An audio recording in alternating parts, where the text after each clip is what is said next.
Brought to you by TechnoSpark 20 series smartphones.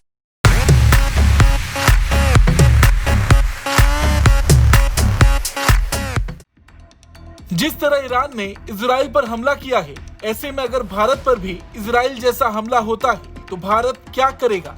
क्या भारत का air defence system लोगों को दुश्मन की मिसाइलों और ड्रोन हमलों से बचा पाएगा? भारत के पास कितने प्रकार के एयर डिफेंस सिस्टम हैं? वो किस तरह से काम करते हैं? उनकी रेंज क्या है? आइए जानते हैं। भारत में कई स्तर पर काम करने वाले एयर डिफेंस सिस्टम हैं। पहला लॉन्ग रेंज इंटरसेप्शन यानी Indian ballistic missile defence programme.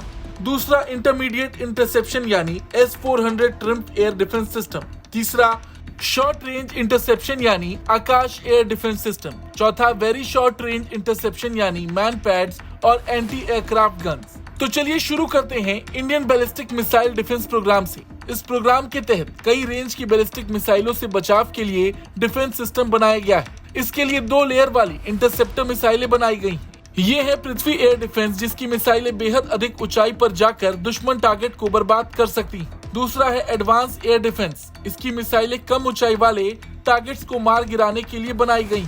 ये मिसाइल सिस्टम 5000 किलोमीटर या उससे ज्यादा दूरी से आने वाली हवाई खतरों को हवा में ही खत्म कर देती है, क्योंकि भारत को हमेशा से पाकिस्तान और चीन की बैलिस्टिक मिसाइलों का खतरा बना हुआ है। PAD सिस्टम की मिसाइलों की रेंज 300 से 2000 किलोमीटर है। ये जमीन से 80 किलोमीटर ऊपर दुश्मन टारगेट को नष्ट कर सकते हैं। ये मिसाइलें 6174 किलोमीटर प्रति घंटा की स्पीड से दुश्मन की तरफ बढ़ती हैं। इसमें पृथ्वी सीरीज की सभी मिसाइलें शामिल हैं। अगर एडवांस एयर डिफेंस की बात करें तो इसकी मिसाइलें वायुमंडल के नीचे अधिकतम 30 किलोमीटर की ऊंचाई तक टारगेट को ध्वस्त कर सकती हैं।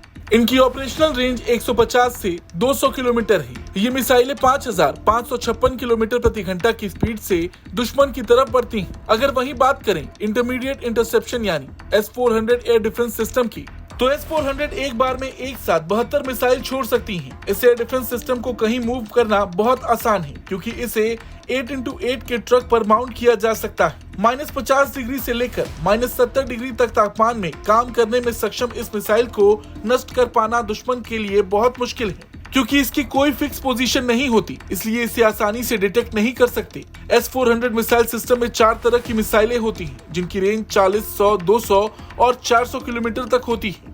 ये सिस्टम 100 से लेकर 40,000 फीट तक उड़ने वाले हर टारगेट पर पहचान कर नष्ट कर सकता है। S-400 मिसाइल सिस्टम का रडार बहुत अत्याधुनिक और ताकतवर है। इसका रडार 600 किलोमीटर तक की रेंज में करीब 300 टारगेट ट्रैक कर सकता है। ये सिस्टम मिसाइल, एयरक्राफ्ट या फिर ड्रोन से हुए किसी भी तरह के हवाई हमले से निपटने में सक्षम है। अब चलते हैं शॉर्ट रेंज इंटरसेप्शन की तरफ। सतह से हवा में मार करने वाली मिसाइल है पेचोरा। भारत के पास इसके 30 स्क्वाड्रन्स हैं, जो अलग अलग सीमाओं पर सुरक्षा के लिए तैनात हैं। इसके 12 वेरिएंट्स हैं, जिनका इस्तेमाल दुनिया भर के 31 देश कर रहे हैं। इसमें लगी मिसाइल 953 किलोग्राम वजनी होती है। इसकी नाक पर 60 किलोग्राम का फ्रेगमेंटेड हाई एक्सप्लोजिव हथियार लगाते हैं। इसकी ऑपरेशनल रेंज 3.5 से 35 किलोमीटर है। अधिकतम 59,000 फीट की ऊंचाई तक ये जा सकती है। ये 3704 से 4322 किलोमीटर प्रति घंटा की गति से उड़ती है। पेचोरा मिसाइल की सबसे खास बात है कम ऊंचाई पर उड़ते हुए टारगेट को खत्म करने की ताकत। इसका रडार 32 से 250 किलोमीटर तक की रेंज में दुश्मन पर नजर रखता है। अब बात करते हैं आकाश एयर डिफेंस सिस्टम की। आकाश मिसाइल सिस्टम की सिंगल यूनिट में 4 मिसाइलें होती हैं, जो अलग अलग टारगेट्स को